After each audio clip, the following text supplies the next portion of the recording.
Buenas tardes, compañeros y compañeras. Vamos a terminar el día de hoy el curso de Derecho Fiscal, que se complementa con la anterior clase que tuvimos en relación a los impuestos federales, el impuesto a la renta, el impuesto al valor agregado, el famoso IEPS y el ISAN, impuestos sobre automóviles nuevos y el impuesto especial sobre productos y servicios. Bueno, ya nosotros habíamos hablado de la clasificación de los impuestos. Una vez que ya hemos visualizado lo que es un impuesto y la gran cantidad de impuestos que existen, de igual manera hemos visto que existe dentro del derecho fiscal la tendencia a buscar un impuesto ideal, un impuesto único, de la cual las personas nada más se van obligadas a hacer ese único pago. Difícil pues de encontrar esa respuesta, difícil de poder encontrar un impuesto ideal, porque todas las personas en consecuencia hacen una gran cantidad de pago de impuestos. Un ejemplo: vamos a pensar que X persona tiene su trabajo o tiene su empleo y con motivo de su sueldo, de su salario o de sus ingresos va a tener que pagar el impuesto a la renta. De esa manera ahí paga un impuesto. Él tiene su casa, él tiene por tanto su inmueble donde vive con su familia. Tiene cada año que pagar el famoso impuesto predial, un segundo impuesto que tiene que pagar esta persona. Resulta que sale de compras y va con su esposa, su familia, y decide hacer algunos consumos, algunas compras de artículos o de bienes. Entonces va a tener que pagar otro famoso impuesto, el impuesto al IVA, compañeros. Pasan los días y de repente le informan que pues ha sido nombrado heredero o legatario de los bienes o del patrimonio de su pues difunto esposo, de su difunto padre o su difunto abuelo. Como la propiedad está a nombre todavía de ellos, obviamente tiene que quedar esa propiedad, esa escritura a nombre del nuevo titular, de la persona que estamos hablando.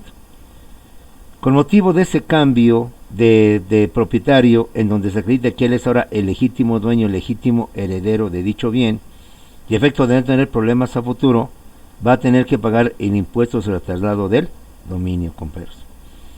Sube a su coche, va en su coche, va y tiene que obviamente llenar el tanque de gasolina para seguir viajando con su familia.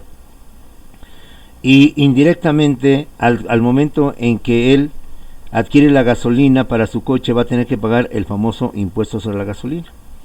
Con motivo del uso del teléfono, sobre todo vamos a pensar en el fijo, en el de casa, pues también va a tener que pagar un impuesto sobre esto. Como puedes ver, con este ejemplo te he mencionado la gran cantidad de impuestos a los que están sujetas las personas. A veces directamente, a veces indirectamente. A veces dentro del pago que yo hago, ahí va el impuesto. A veces yo lo tengo que rescatar y hacer mis declaraciones y entonces pagarlo de manera aparte. Anualmente, como es el famoso impuesto a la renta, y hacer mi declaración. De esta manera, como puedes ver, las personas, usted y yo, con el tiempo vamos a estar sujetas o ya estamos sujetas a hacer varios pagos de impuestos. De esta manera, con el ejemplo que te acabo de mencionar, pues el Estado genera riqueza, genera finanzas públicas y genera por tanto lo que viene siendo sus finanzas públicas. Que vuelvo a repetir, no estamos en contra de ello, porque es la forma en cómo el Estado nos lo va a retribuir después a través de obra pública y de servicio público. No directamente, no de forma personal, pero sí de forma indirecta, compañeros. El problema de esta recaudación es que nosotros los ciudadanos debemos de ver y evitar que este dinero pase directamente a los bolsillos o a las cuentas de los funcionarios públicos, de las autoridades, para que ellos tengan un enriquecimiento ilícito.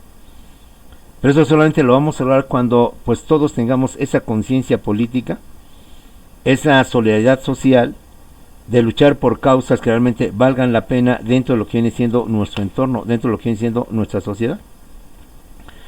Visto pues lo que son los impuestos y la gran cantidad de impuestos que existen, y sobre todo los que vimos la clase anterior, el ISR, el IVA, el IEPS y el ISAN, compañeros, vamos a ver cómo se determinan los impuestos en base a qué, compañeros. Y tenemos una gran cantidad de tipos o clasificación de impuestos, dependiendo lo que graban o dependiendo lo que establecen, compañeros. Y de esta manera, si te queda la inquietud por lo que implica la gran cantidad de impuestos o de pago de impuestos, que según de tú al rato te vas a ver sometido a ellos, quizás la idea de un impuesto ideal, de un impuesto único, aunque ahorita es utópico, aunque ahorita es fantasioso y por qué no decirlo hasta imposible, Quizás algún día, alguien por ahí, un gran pensador, un gran fiscalista, un gran contador o un gran administrador, podría darnos la clave, podría darnos más o menos el norte, como decimos coloquialmente, para poder establecer y crear ese famoso impuesto ideal o impuesto único, que ahorita aparentemente resulta utópico e irrealizable. Una primera clasificación de los impuestos es la que habla del impuesto directo y del impuesto indirecto, compañeros. ¿Cuál es el impuesto directo? El impuesto directo es el que grava lo que viene siendo, compañeros, las fuentes de riqueza de las personas.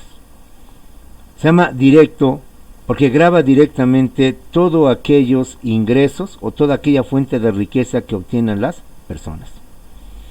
Ya lo vimos en clase anterior cuando hablamos del ISR. Todo lo que son propiedades, ingresos, llámese sueldo, salario, honorario, dieta, compañeros, etcétera. Lo que son los ingresos con motivo de la renta, con motivo de las utilidades o ganancias de las inversiones que llevamos a cabo en la bolsa de valores, o bien de las utilidades como socios o accionistas dentro de una empresa o sociedad mercantil. Todo eso va a constituir un impuesto directo, pues va sobre la riqueza, sobre los ingresos que la persona va obteniendo. Aquí lo importante es cuánto ganas, cuánto pagas. Aquí lo que vale más que la persona, esto sin ánimo despectivo, es los ingresos, y sobre los ingresos que obtenga la persona, tanto la física como la moral, es como se va a determinar este tipo de impuesto, compañeros, ¿sí? Es el famoso impuesto directo, el que va directamente sobre las fuentes de riqueza de las personas, sobre los ingresos que obtienen las personas, bien sea con motivo de su trabajo, llámese sueldo, salario, dieta, llámese honorarios, con motivo, compañeros, de sus propiedades, de la renta de los inmuebles, de las inversiones, bien sea en la bolsa de valores o bien sea dentro de una sociedad mercantil como socio, como accionista de la misma. De forma paralela al impuesto directo, tenemos el impuesto indirecto, compañeros.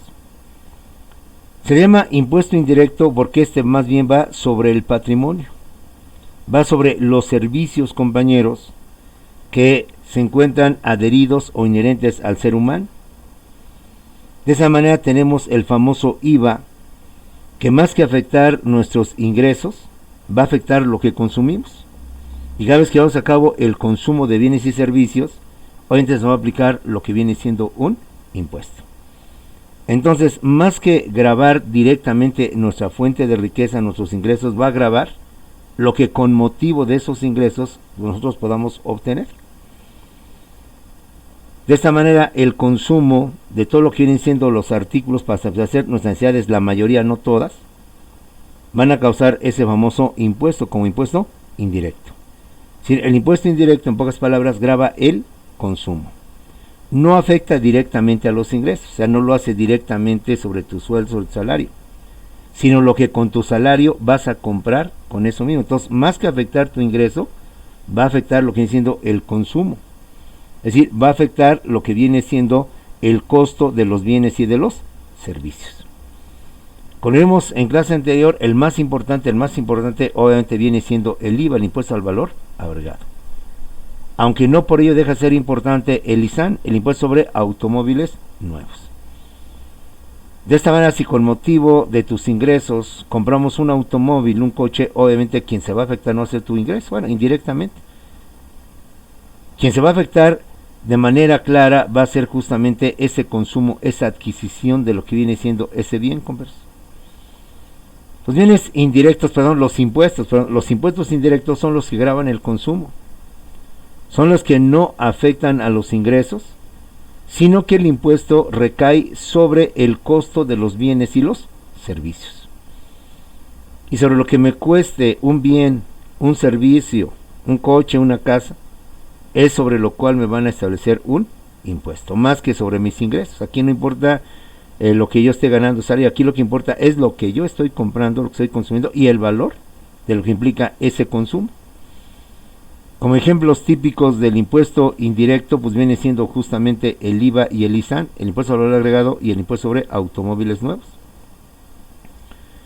Sobre ejemplos, compañeros, de lo que viene siendo justamente el impuesto directo, pues tenemos el impuesto a la renta, que en algunos lugares se llama el impuesto sobre el patrimonio, el impuesto de las sucesiones y, ¿por qué no?, el famoso impuesto predial.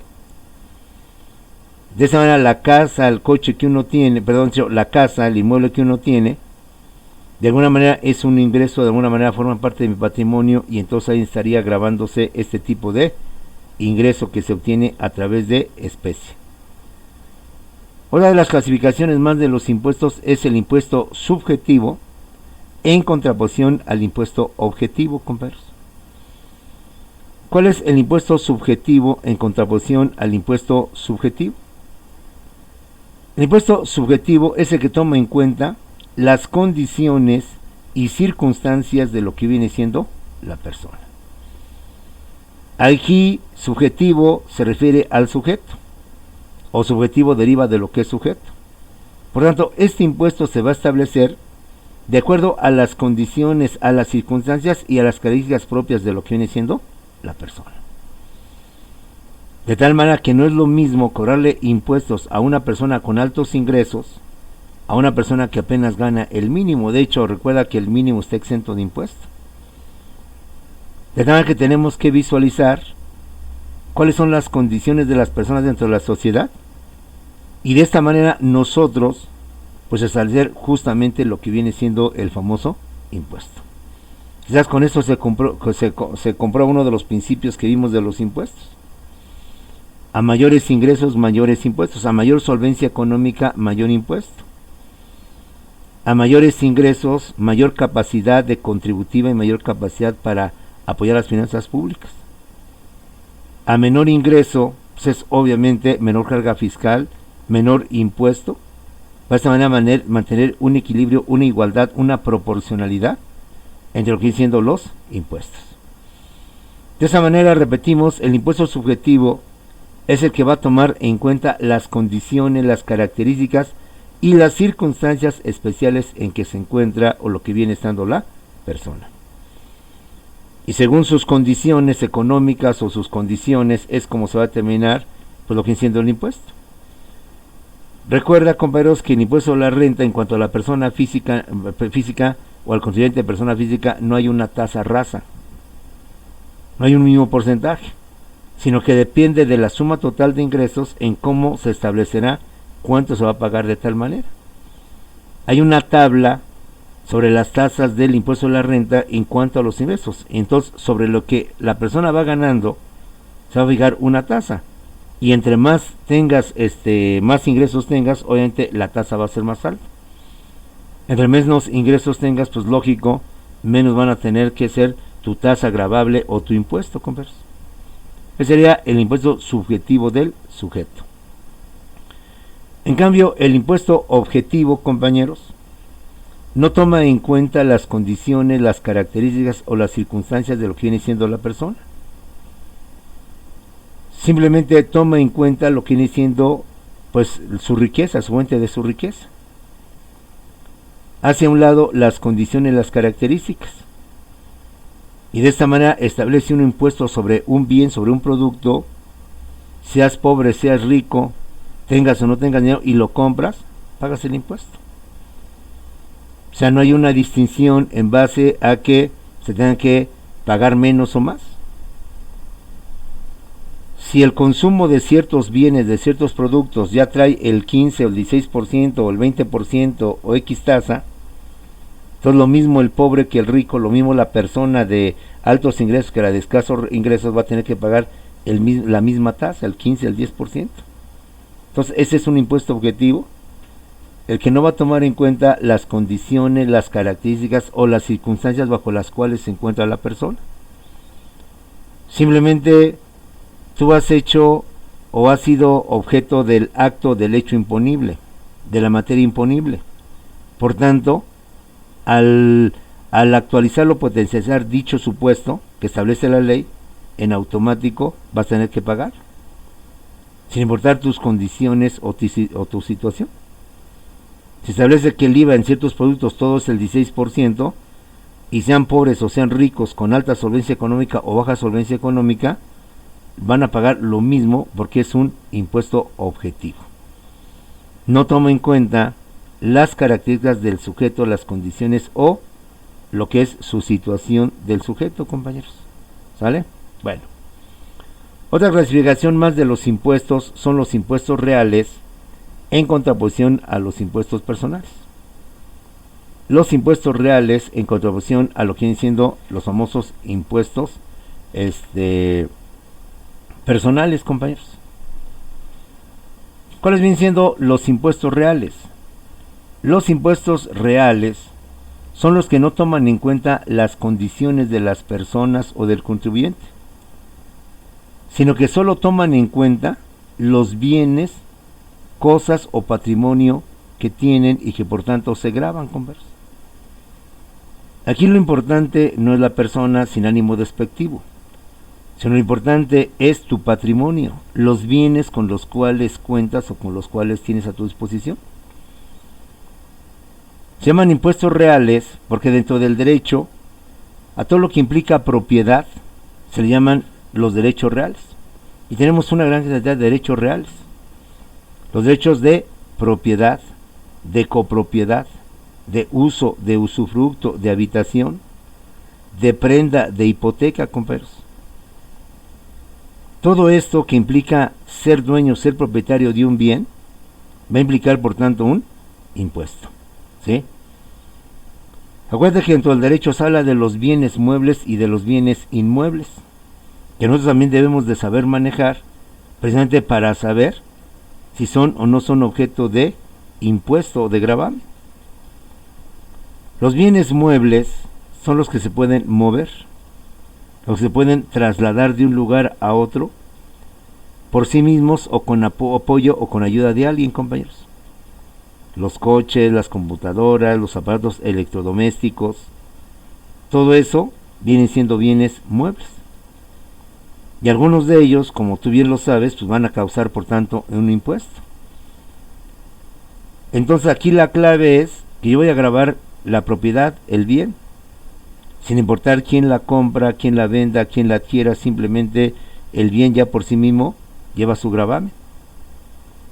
Y los inmuebles, compañeros, son pues las casas, los edificios, los terrenos, las fincas, los departamentos. Realmente tienen un mayor valor económico, una mayor plusvalía, y que en consecuencia van a ser, por tanto, objeto de impuesto.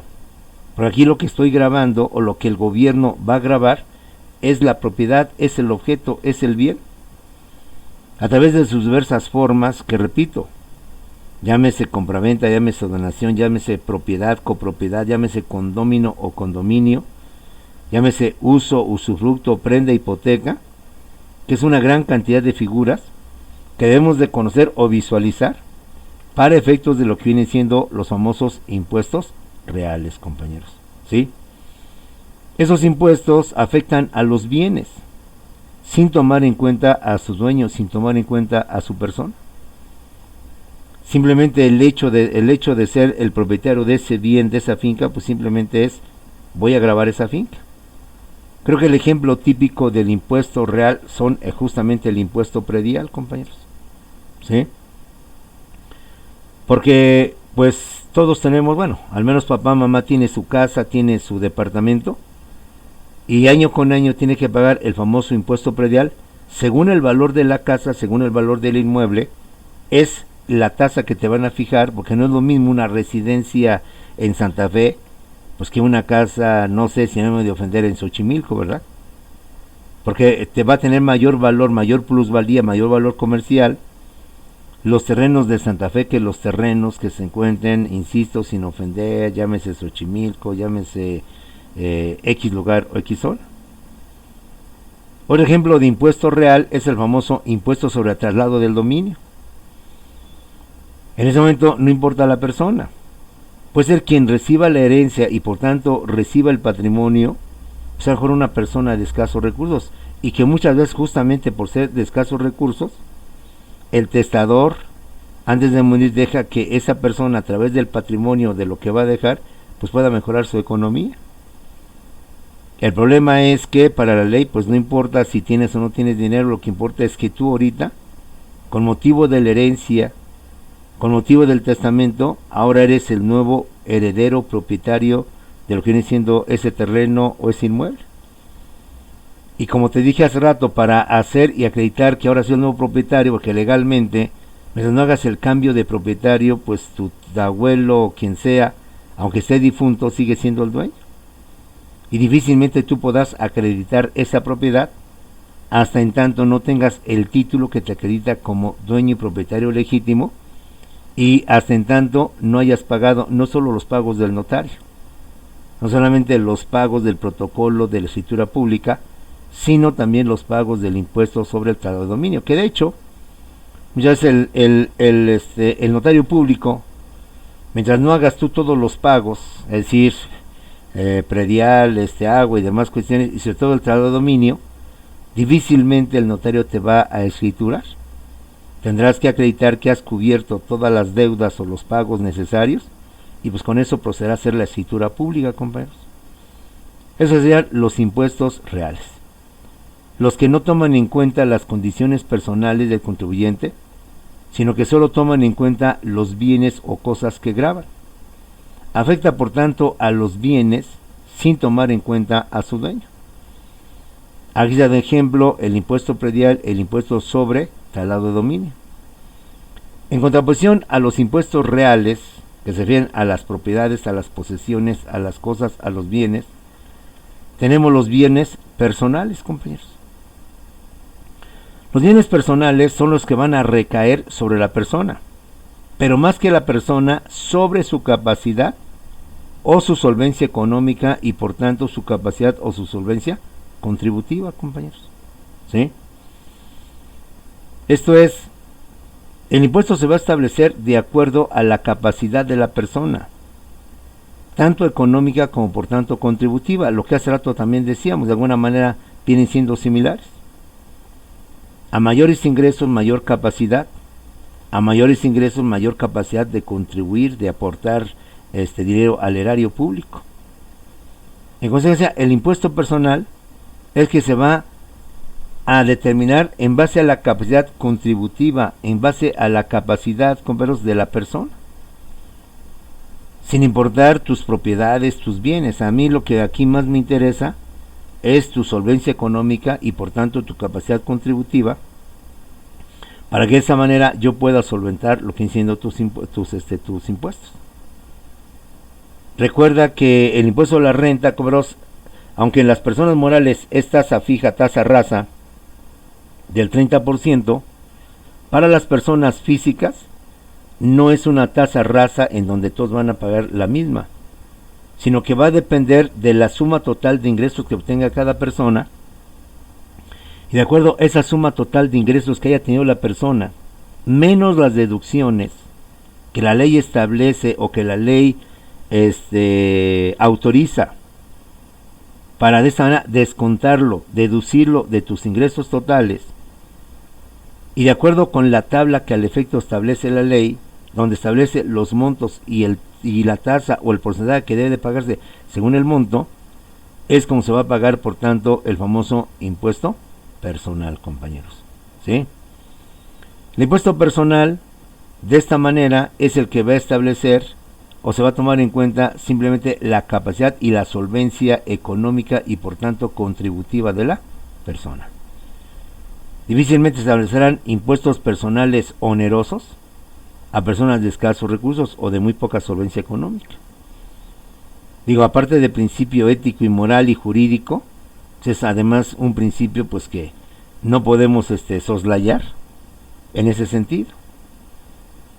Otra de las clasificaciones de los impuestos, aparte de los impuestos reales y de los impuestos personales, es la que habla de los impuestos instantáneos y de los impuestos periódicos, ¿sí? No en cuanto al texto de comunicación, sino en cuanto a la periodicidad, en cuanto al tiempo, es esto. Los impuestos instantáneos, compañeros, es cuando afectan un hecho o una actividad que se presentan de manera espontánea, es decir, que no son constantes y que al momento en que se presentan, al momento en que se tiene que pagar el impuesto, compañeros. Son instantáneos porque una vez presentado o realizado el hecho ponible o el hecho gravable o la actividad gravable, inmediatamente se tienen que pagar, son instantáneos al momento. Yo no puedo decir, mire, ¿sabe qué? Le voy a pagar lo que vale el bien y después le vengo a pagar los impuestos. No, de una vez va incluido todo, compadre. Cuando se compra un inmueble o se compra un bien mueble, pues de hecho inclusive lo hemos visto, con IVA o sin IVA, con IVA tanto, sin IVA tanto. Y si tú lo pides con IVA para que te den la factura y por tanto hagas la deducción de tus impuestos de declaración, pues en consecuencia lo tienes que pagar al momento. No puedes decir, ¿sabe qué? Ahorita le pago nada más el monto del inmueble, después le voy a pagar el impuesto. No, son instantáneos que al momento de su consumación, al momento de hacer la operación, al momento de llevar a cabo la actividad que genera el impuesto, es el momento en que yo lo debo y lo tengo que pagar, compañeros. Al momento en que yo vaya con el notario y le pida por tanto al notario que me dé, compañeros, mi escritura, mi título de propiedad personal que me quita como dueño, al momento en que el notario me va por tanto a exigir. Te vuelvo a repetir, difícilmente el notario, mientras no pagues el impuesto al traslado de dominio y todos los demás pagos que implica la protocolización de una escritura pública, el notario te va a formalizar o escriturar dicha documento. Me tienes que acreditar que estás a cuenta de tu impuesto predial, me tienes que traer las constancias del municipio, de la alcaldía, me tienes que traer tales documentos, me tienes que traer también el pago del impuesto al lado de dominio. Mira, con eso iniciamos tu famosa protocolización. Esos serían los instantáneos. Al momento de firmar y de escriturar, al momento en que ya está pagado el impuesto del traslado. En cambio, los famosos impuestos periódicos, compañeros, o de periodicidad, son los que van a gravar de forma continua un hecho o una actividad gravable, compañeros. El ejemplo lo tenemos en impuesto a la renta. Sabemos que este impuesto, compañeros, es anual, pero que cada vez que recibimos nuestro salario, nuestro sueldo, el pago por nuestros servicios, pues se va a estar periódicamente, constantemente estar pagando ese impuesto, compañeros. ¿Sí? Seré trabajador, seré empleado, generaría un impuesto, pero el impuesto no puede decir, ¿sabes qué? Vamos a descontar entre un año. No, se me acumularía. Es una cantidad muy fuerte, difícilmente de pagar. Entonces va a ser un impuesto periódico, es decir, que va a ser por periodos, por temporadas, por momentos, y no al momento, porque se va a estar realizando, grabando o pagando de forma constante, de forma continua, bien sea mensual, bimestral, semestral o anualmente, compañeros. El impuesto predial pues se va a pagar anualmente. De hecho, inclusive hasta te hacen ciertas prerrogativas, ciertos beneficios como descuentos, para que de esta manera, compañeros, ustedes pues puedan tener la posibilidad de ir pagando y pagan de por vida este impuesto.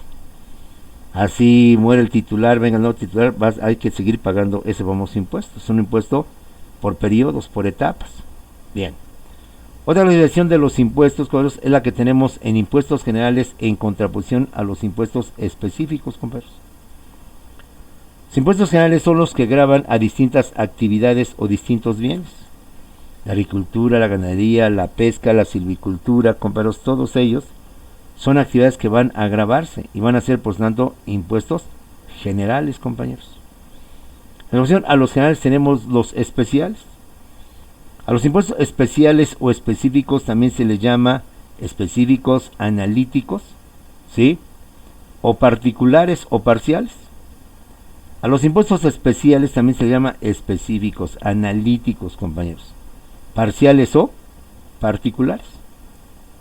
Son los que van a gravar determinadas actividades o determinados servicios, compañeros, con tasas o cuotas diferentes. No van a gravar a toda una actividad o todo un sector productivo en general, sino cierta actividad o ciertos bienes. El ejemplo lo tenemos en lo que vienen siendo los cigarros. Sabemos que el cigarro es un producto único, es un bien que por tanto va a ser objeto de gravamen. Ya lo vimos en clase anterior, ¿por qué va a ser objeto de gravamen el cigarro?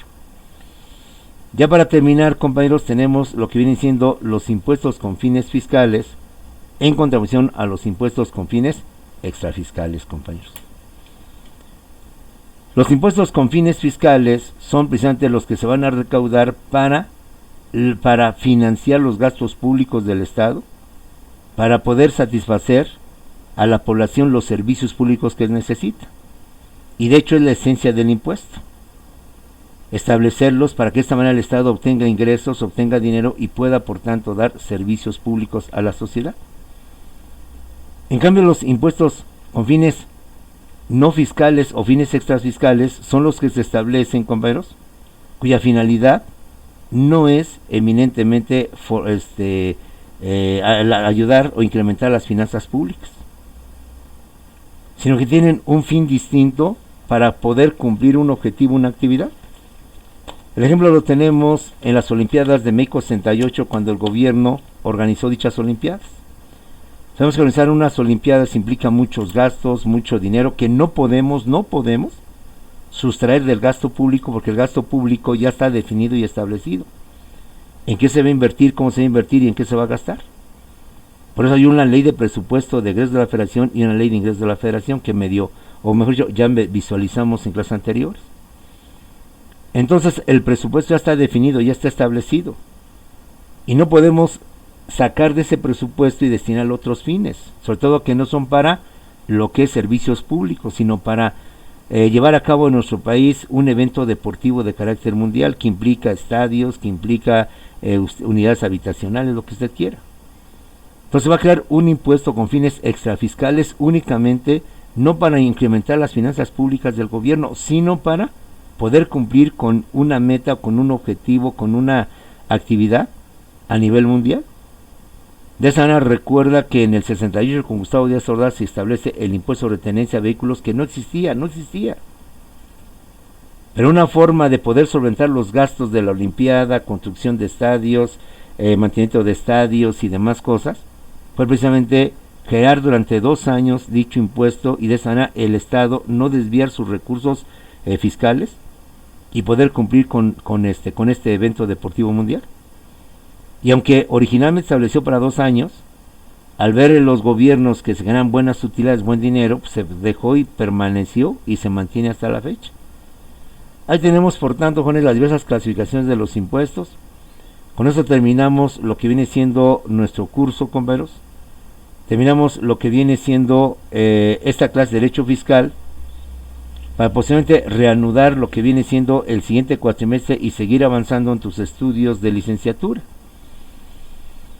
Nos vemos dentro de poco, dentro de unos minutos, en lo que viene siendo el Zoom, para también afinar los detalles de lo que va a ser nuestra última clase, bueno, más que clase, la dentro de 8 días, y ver lo de tu evaluación continua, etcétera, etcétera. Bueno, nos vemos entonces en unos cuantos minutos en lo que viene siendo el Zoom, compañeros. Hasta luego.